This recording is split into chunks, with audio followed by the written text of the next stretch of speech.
राम राम साहब। अब मैं आमंत्रित करता हूं हमारे लोकप्रिय नेता माननीय सचिन पायलट जी को। नारों की गड़गड़ाहट। सचिन पायलट। हेलो भाया, मारी भी एक बात रह गई है। मैं भी कवारा ही मर जाता, मारी भी शादी भाई साहब ने करा दी, पायलट साहब ने। और नहीं रंडवा ही मर जाता, रंडवा ही। इसलिए धन्यवाद है पायलट साहब का, धन्यवाद।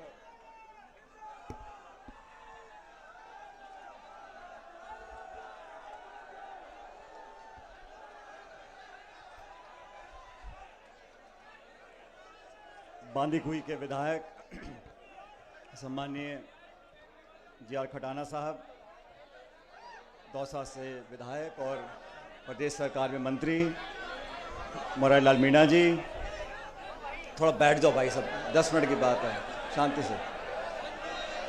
हमारे विधायक और एससी कमीशन के चेयरमैन किरारी लाल बैरवा साहब, वेद प्रकाश सोलंकी जी, राकेश पारिक साहब, पी.आर. मीणा जी, दर्शन सिंह जी पूर्व विधायक, हमारे ज़िले के अध्यक्ष कांग्रेस पार्टी के रामजीलाल ओट साहब, गीता खटाना जी, हमारी पूर्व जिला प्रमुख महोदया, अजय बोरा जी, इंदा बैरवा जी, श्रीमती खूंटला जी, सीता मीणा जी, नरेश मीणा जी, मंच आसीन सभी नेतागण, इस कॉलेज के प्रांगण में इस सभा में मौजूद सभी आदरणीय बुजुर्गों, माताओं, बहनों, नौजवान दोस्तों, हमारी पार्टी के सभी पदाधिकारीगण, युवक कांग्रेस के, महिला कांग्रेस के, सेवा दल के सभी पार्षदगण, सभी पंच सरपंच और आप सब लोग जो आज स्वर्गीय पायलट साहब की मूर्ति के अनावरण के कार्यक्रम में आए हो, मैं आप सबका अभिनंदन करता हूं, धन्यवाद करना चाहता हूं कि आज इस खूबसूरत मूर्ति का हम सब ने मिलकर अनावरण किया। खटाना जी क्या है, बहुत जल्दी घबरा जाते हैं, सही बोल रहा हूं ना मैं? तो मैंने कहा खटाना जी शांति रखो और डरो मत। उन्होंने कहा साहब बारिश हो गई, पानी पड़ गया, देरी हो रही है।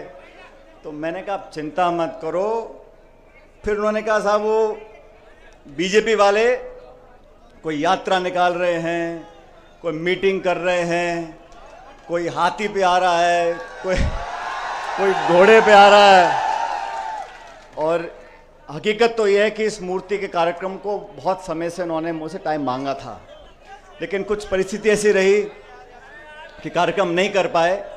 लेकिन फिर वो एक, आप जानते हो पुराने खटाना जी को मैं भी बहुत दिनों से देख रहा हूँ, तो बहुत टेंशन, मन में विचलन, ये हो जाएगा वो हो जाएगा, परिवर्तन यात्रा आ रही है, फलानी पार्टी आ रही है, ये हो रहा है वो हो रहा है। तो मैंने कहा सुनो खटाना जी, 100 सुनार की और 1 लोहार की। मैंने कहा चिंता मत करो, हम सब लोग आएंगे। और ये पुराना बहुत लंबे समय का कार्यक्रम होना था, लेकिन हर चीज का समय होता है। और ये संयोग की बात है कि कल एक जनसभा प्रियंका जी ने करी टोंक में। अब आप जानते हो मैं टोंक जिले से, टोंक का विधायक हूं, लेकिन ये मैं कैसे भूल सकता हूं कि मैं सबसे पहले दौसा का सांसद था। तो कुछ संयोग ऐसा बैठा कि जैसे ही हमारी टोंक की सभा कल खत्म हुई, हमारा आज 11 तारीख का प्रोग्राम था। तो मैं धन्यवाद देना चाहता हूं उन सब लोगों का जिन्होंने इस मूर्ति का निर्माण करने में, इस कार्यक्रम को कामयाब बनाने में एक दूसरे का सहयोग किया। और आप सब जानते हो चुनाव ज़्यादा दूर नहीं है। अभी खटाना जी याद दिला रहे थे 1986 में, मुझे अच्छी तरह याद है, मैं छोटा था उस समय, मेरे ख्याल 8-10 साल का होऊंगा। उस समय पायलट साहब ने इस कॉलेज का जब शिलान्यास किया था, तो टाइम था सुबह का 11-12 बजे का, हम पहुँचे रात के 1 बजे यहाँ पे। उन दिनों सड़कें छोटी थी, एम्बेसडर गाड़ी थी, डीजल की थी, बार बार गर्म हो जाती थी, रुकना पड़ता था। और साथ में आए थे उस समय सांसद थे अमिताभ बच्चन जी। मुझे जब इन्होंने कहा तो एकदम से याद आया कि हम अलवर होते हुए बांदीकुई पहुंचे, लेकिन रास्ते में बहुत जगह रुकते हुए आए और 8-10 घंटे देरी से आए। और उस समय भी लोगों के अंदर बहुत उत्साह था, बहुत जोश था। अब ये देखो खटाना जी, आपकी किस्मत ही ऐसी है, आज बिना अमिताभ बच्चन जी के भी मामला जमा हुआ है ठीक ठाक। क्यों भाई? मैं और ये बात भी सही है कि शिलान्यास पायलट साहब ने किया था, लेकिन आज उनकी मूर्ति का जहां भी होंगे वो देख रहे होंगे कि हम सब ने मिलकर उनका मान सम्मान किया है, और इस मूर्ति की प्रेरणा आने वाली पीढ़ियां हमसे आपसे लेती रहेंगी। ये 36 कौम के लोगों के लिए, समाज के लोगों के लिए, जिले के लिए, जो जो बच्चे यहां पढ़ेंगे उन सब के लिए एक प्रेरणा का स्रोत रहेगा। अब क्योंकि 2.5-3 महीने बाद चुनाव है और मेरे ख्याल 1 महीने में आचार संहिता लग जाएगी।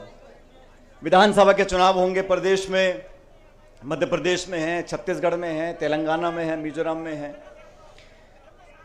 और आप सब लोगों को निर्णय करना है कि किन लोगों को चुनकर हमने विधानसभा में भेजना है। और मुझे कहने में कोई संकोच नहीं है कि आपके विधायक खटाना जी ने जो दिन रात इस बांदीकुई विधानसभा क्षेत्र में संपर्क किया है, हफ्ते में 6-6, 7-7 दिन घूम घूम कर गांव ढाणी में एक दूसरे से लोगों को जोड़ा है, और बिना भेदभाव के, बिना पक्षपात के लोगों को विकास का रास्ता दिखाया है। क्योंकि साथियों, जब पहला चुनाव यहां से कांग्रेस पार्टी ने लड़ाया था खटाना जी को, अपन कामयाब नहीं हो सके थे, लेकिन उसके बावजूद भी संगठन के माध्यम से लगातार इस क्षेत्र की सेवा करी, और जब आपने जिताकर भेजा तो विकास में, संपर्क में, प्यार में, मोहब्बत में, भाईचारे में, जोड़ने में, बिना भेदभाव के विकास कराने में इन्होंने कोई कमी छोड़ी नहीं है। इसलिए आप लोगों को तय करना है, और आपसे मतलब नौजवानों से, 36 कौम के लोगों से, सब लोगों से। ये पुराना क्षेत्र रहा, कांग्रेस का गढ़ रहा, यहाँ से मुरारी लाल मीणा जी विधायक रहे, और मैं तो अभी बांदीकुई की जो सिकराई की हमारी मंडी है उसमें कह रहा था, मैंने कहा बांदीकुई के लोग तो बहुत किस्मत वाले हैं, बटन एक दबाते हैं विधायक 2 मिल जाते हैं। खटाना जी का भी, अब ये माने ना माने, मंत्री विधायक दौसा से हैं, लेकिन मन और मकान बांदीकुई में बना हुआ है। अभी मकान दिखा रहे थे मेरे को बाईं तरफ का जो बोर्ड लग रहा है। लेकिन आज मैं बहुत दिनों, ये बात सच है, बहुत दिनों के बाद बांदीकुई आने का मौका मिला। बहुत से ऐसे लोग जो पहले नौजवान थे, आज उनके बच्चे बड़े हो गए, जिनके थोड़े थोड़े बाल सफ़ेद थे आज पूरे धौले हो गए, पूरा सफ़ेद हो गए। और मैं रास्ते में आ रहा था, वो सीताराम शर्मा जी की हलवाई की दुकान है बाईं तरफ कोने पे। मैंने बहुत पहले वादा किया था उनको, मैंने कहा पंडित जी आपकी दुकान पक्का आऊँगा। आज उनको देखा, मैं गाड़ी से उतरा, उनकी दुकान में गया, उनका पोता इतना बड़ा हो गया, वो 22-23 साल का पोता हो गया। तो समय बहुत जल्दी बीतता है, लेकिन समय के बीतने का मतलब ये नहीं है कि हम आपसी संबंध खत्म कर दें। और संबंध साथियों बनाने से बनते हैं, चाहे घर का भी कोई सगा संबंधी हो, चाचा भतीजा, माई मासी, कोई भी हो, अगर आप संबंध नहीं बनाओगे, और संबंध बनते हैं 2 तरफ से, एक पक्ष जोर लगाता रहे और दूसरा सुने ना, राम राम ना करे, मीठे से बात ना करे, संबंध बनते नहीं। संबंध बनाने के लिए एक दूसरे को समझना, एक दूसरे के दुख दर्द में भागीदार रहना, अपनेपन का एहसास कराना। ताली 2 हाथ से बजती है, संबंध 2 तरफ से बनते हैं। तो समय के साथ साथ जो संबंध गहरे होते जाते हैं वो संबंध सच्चे होते हैं, और समय के साथ साथ जो संबंध कम होते जाते हैं, ये समझ लो कि कमी मेरे में या तुम में हो, अगर संबंध कमजोर हुए हैं तो कमी किसी ना किसी की है। लेकिन मुझे फक्र है, मुझे गर्व है, मुझे अभिमान है कि हम लोगों का संबंध इस क्षेत्र से, इस तहसील से, जिले से जितना पहले था, भगवान की कृपा है, आज पहले से ज्यादा हो गया है। और ये सब, इसका श्रेय मैं आप लोगों को देना चाहता हूं, क्योंकि मैं भी भागदौड़ में लगा रहता हूं। आप जानते हो, मैंने इस कार्यक्रम का आयोजित किया, इसका उद्देश्य सिर्फ मूर्ति की स्थापना करना नहीं था। इसका उद्देश्य था कि वो बात, वो सिद्धांत, वो वादे, वो विचार जो स्वर्गीय पायलट साहब ने अपने पब्लिक लाइफ में, सार्वजनिक जीवन में कहे और करे, उसका अनुसरण हम कैसे कर सकते हैं। मुझे अच्छी तरह याद है, बचपन से मैं देखता था, पायलट साहब के हर भाषण में बोलते थे कि कृषि को उद्योग का दर्जा मिलना चाहिए, किसान का क्रेडिट कार्ड होना चाहिए। 20 साल बाद अब जाके सरकारों ने उस काम को किया कि किसान क्रेडिट कार्ड मिलना शुरू हो गए।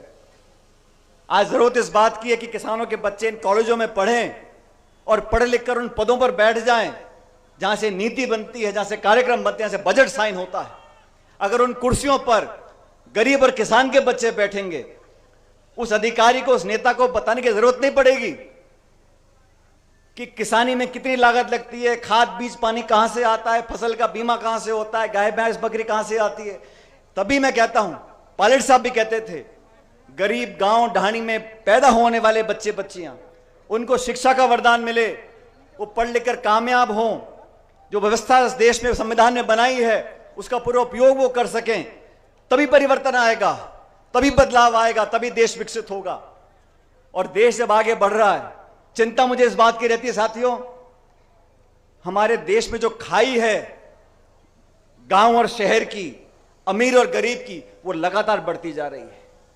आज जो संपन्न है, जिनकी जेब में बहुत पैसा है, उनको रोकने वाला कोई नहीं है। और जो गांव गरीब जैसे हाल में कल था, आज बहुत ज्यादा सुधार हो नहीं सका, क्योंकि उस सोच के लोग बैठे नहीं है दिल्ली की सरकारों में, जिनके मन में पीड़ा हो। आज 9 साल से एक सरकार दिल्ली में बैठी है, बजाय भाषण देने के और ज्ञान बांटने के और विज्ञापन थपनाने के, ऐसी कौन सी नीति बनाई है मुझे बता दो आप लोग। नरेगा की योजना हमारी सरकार लेकर आई, शिक्षा का अधिकार हमारी सरकार लेकर आई, रोजगार का अधिकार हमारी सरकार लेकर आई। गरीबों का 75,000 करोड़ ऋण किसने माफ किया? कांग्रेस सरकार ने माफ किया। बीजेपी की सरकार जनता ने बनाई 2014 में, उसका मैं सम्मान करता हूं, क्योंकि जनता के आगे कोई नहीं है। उस सरकार बनाने के बाद हुआ क्या? नोटबंदी कर दी, जीएसटी लगा दिया, गैस का सिलेंडर 1100 रुपए का बिक रहा है। ऐसा क्या कारण है कि केंद्र की सरकार, जो पूर्ण बहुमत की सरकार है, मिलीजुली सरकार नहीं है, हमारी सरकारों में बहुत दबाव होते थे, सहयोगी दल कुछ मांग करते थे, दबाव में हम आ जाते थे, लेकिन पूर्ण बहुमत की सरकार बनी हुई है। किसानों के खिलाफ 3 कानून आपने बना दिए। नौजवान जो फौज में जाना चाहते थे, आज आपने अग्निवीर की स्कीम लगा दी कि फौज में भर्ती हो जाओ और 4 साल में छुट्टी। वो बापड़ा 4 साल बाद के करेगा क्या? उद्योगपति परेशान, नौजवान परेशान। हां, चुनाव आ जाए तो नई डेट आती रहती है। अभी राम मंदिर का उद्घाटन 1 जनवरी को होगा, 20 जनवरी को होगा। अरे तुम आज ही कर दो ना, कौन मना कर रहा है? लेकिन मंदिर का, मस्जिद का, राम और रावण का, हिंदू का मुसलमान का, कोई कुछ हो जाए, मैं कहूं यार टमाटर 200 रुपए किलो क्यों बिक रहा था? पाकिस्तान चले जाओ। महंगाई बढ़ गई, उद्योग बंद हो गए। इस देश में जो हमारी बड़ी बड़ी संपत्तियां थीं, रेल, तेल, बड़े उद्योग, हवाई अड्डे, कारखाने, बिजली घर, वो सब औने पौने भाव में लोगों को बेच बाच दिए। और हमको पता यूं नहीं पड़ता कि मीडिया में छपता ही नहीं, जो खबर नहीं छपानी होती वो नहीं छपती। लेकिन हिंदुस्तान का नाम बदल रहा है, भारत रखेंगे, इंडिया रखेंगे। अरे भाई, पहले से दोनों नाम हैं, तुमने क्या आविष्कार कर दिया? ये जो सोच है लोगों का ध्यान भटकाने की, मैं नौजवान साथियों से बोलना चाहता हूं, हम में कुछ कमी, आप हमें आके बोलो, कोई दिक्कत नहीं, लेकिन ये जो देश को लूट रहे हैं इनको तो समझ लो। पहले खरबों रुपया विदेश चला गया। क्या भाषण दिए थे? सरकार बनाने के बाद पूरा कालाधन वापस आ जाएगा हिंदुस्तान में। कितना कालाधन वापस आया? जो अवैध बांग्लादेशी देश में घुस गए हैं उनको हम बाहर निकाल देंगे। कितने निकाल दिया आपने? ये झूठ और पाखंड की राजनीति ये जनता समझती है, और इसका परिणाम हमने कल देखा। ये बड़े बड़े रथ पर परिवर्तन यात्रा निकालने आए थे कल दौसा में। मुरारी जी, कितने लोग थे दौसा में? क्यों भाई? 200-300 कार्यकर्ताओं को लेकर परिवर्तन यात्रा करने जा रहे हो। अरे बड़े भाइयों, खिड़कियां खोल लो, देख लो जनता कहां खड़ी है। इनके पल्ले कुछ नहीं है, मेरी बात समझो, इनके पल्ले कुछ नहीं है। सिर्फ ध्यान भटकाना, लोगों को भड़काना, धर्म जाति की बात करना, सत्ता हासिल करना और राम राम जपना, इतना ही काम है। सब लोगों से सचेत रहना हमें बहुत जरूरी है, क्योंकि अब क्या, दुकान बहुत खुल गई। अभी चुनाव से पहले मैं देखूं, नई नई पार्टी बन रही है, नए नए नेता आ रहे हैं। अरे न अरे, अब आजकल और दिक्कत क्या हो गया, देखो कोई बुरा मत माने, इस लोकतंत्र में सबको आजादी है, टिकट मांगने की, चुनाव लड़ने की, और मैं समझता हूं इसमें कोई गलत बात नहीं है। लेकिन कुछ तो सोच लो, जिसकी 1.5 बीघा जमीन बिक गई उसने खरीदी 2 स्कॉर्पियो, 4 झंडे और चल दिल्ली, चल जयपुर। इसमें कोई बुरी बात नहीं है, वहां तक तो ठीक है। लेकिन जब बाद में निर्णय हो जाए और जो सबसे मजबूत उम्मीदवार हो, चाहे वो किसी पार्टी का भी हो, मैं तो अपनी पार्टी की बात कर सकता हूं, तो फिर सबको मिलकर समर्थन करना चाहिए। ये नहीं है कोई चील में चला गया, कोई गाड़ी में, कोई घोड़े में, कोई बोतल में, कोई हाथी में, कोई केकड़े में, ऐसे नहीं चलता। आप अगर विचारधारा से जुड़े हो तो आपको दिखाना पड़ेगा। और इसीलिए मैं कहता हूं आप सब लोगों को, ये क्षेत्र बड़ा हो गया, पहले आबादी कम थी, अब 2 लाख 2.5 लाख लोग हर विधानसभा क्षेत्र में रहते हैं। अगर कोई ये गलतफहमी पाल ले कि मैं तो फलाने गोत्र का हूं, फलाने जाति का हूं, मैं तो चुनाव जीत जाऊंगा, संभव नहीं है। जब तक सबका मन नहीं जीतोगे, और काम से दिखाना पड़ेगा आपको कि आपके जहन में पक्षपात नहीं है, आपको जिसने वोट नहीं भी दिया उसका भी सेवक बनकर आप काम करोगे, तभी लोगों के मन में बसते हो। पर नेता तो बहुत हुए, मंत्री बहुत हुए, मुख्यमंत्री बहुत हुए, लेकिन नेता वो बनता है जो लोगों के दिल में राज कर सकता है, और लोगों के दिमाग में, लोगों के दिल में, लोगों के जहन में एक छाप छोड़ने के लिए बहुत मेहनत करनी पड़ती है, बहुत त्याग तपस्या करनी पड़ती है। और मैं शुरू में कहा था, अपनेपन का एहसास कराना पड़ता है। मुझे पूरा विश्वास है आप सब लोग, अभी वेद प्रकाश जी भाषण दे रहे थे, और वेद प्रकाश जी का क्या है, ये जो बोलते हैं तो बहुत आगे का सोच के बोलते हैं। लेकिन मैं ये जानता हूं कि जिन लोगों को जनता ने चुनकर भेजा, उन सब ने मेहनत से काम करा है। और खटाना जी ने बांदीकुई के विकास में, ये इस बात को आप भी जानते हो, जितना पहले नहीं हो सका था उससे ज्यादा काम इस बांदीकुई में करा के दिखाया है। इसलिए अब आप सब लोगों से मैं निवेदन कर रहा हूं, 2-1 महीने का समय रह गया, अब मैं खटाना जी को बोल दूं कि टेंशन मत करो। बोल सकता हूं क्या? आप सब के सब दोनों हाथ खड़े करके बताओ कि बोलो टेंशन करने का नहीं है। खटाना जी अभी टेंशन करने का नहीं है, खुल के काम करो 2 महीने और फिर जनता जिता के कांग्रेस पार्टी को भेजेगी यहां से। मैं आप सब लोगों का धन्यवाद करना चाहता हूं। मेरे साथ जोरदार नारा लगाना है कांग्रेस पार्टी का, कांग्रेस पार्टी, और जोर से कांग्रेस पार्टी। और ये वाला नारा दिल्ली जयपुर तक जाएगा, कांग्रेस पार्टी। बहुत बहुत धन्यवाद। राम राम साहब।